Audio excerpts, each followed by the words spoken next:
শ্রী গণেশ। ওম শ্রী গণেশায় নমঃ।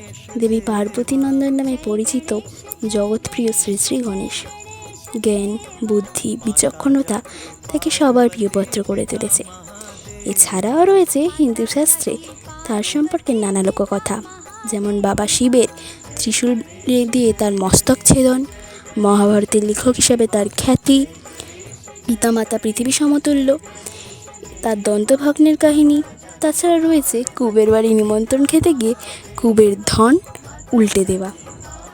এছাড়াও রয়েছে ইঁদুরকে তার বাহন বানানোর গল্প, যেখানে ইঁদুর মূষক নাকি আগে ছিলেন এক বিশাল শক্তিশালী অসুর। ত্রিলোক তার অত্যাচারে যখন অত্যাচারিত, স্বর্গের দেবতারা উপস্থিত হন গণেশের পিতা মহাদেবের কাছে। তিনি তখন ধ্যানরত।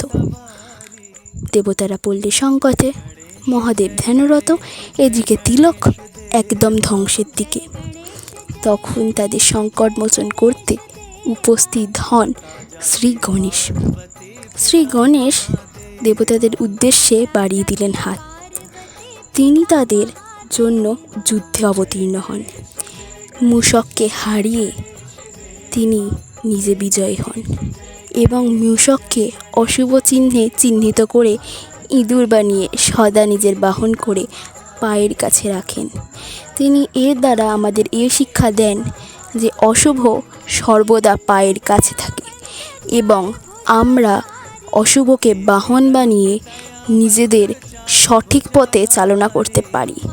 অশুভর দিকে নিজেকে নিয়ে যাওয়া না, অশুভকে সঠিক পথে আনা বা অশুভ থেকে নিজেকে সঠিক দিশা দেখানোই আমাদের নিজস্ব কর্তব্য।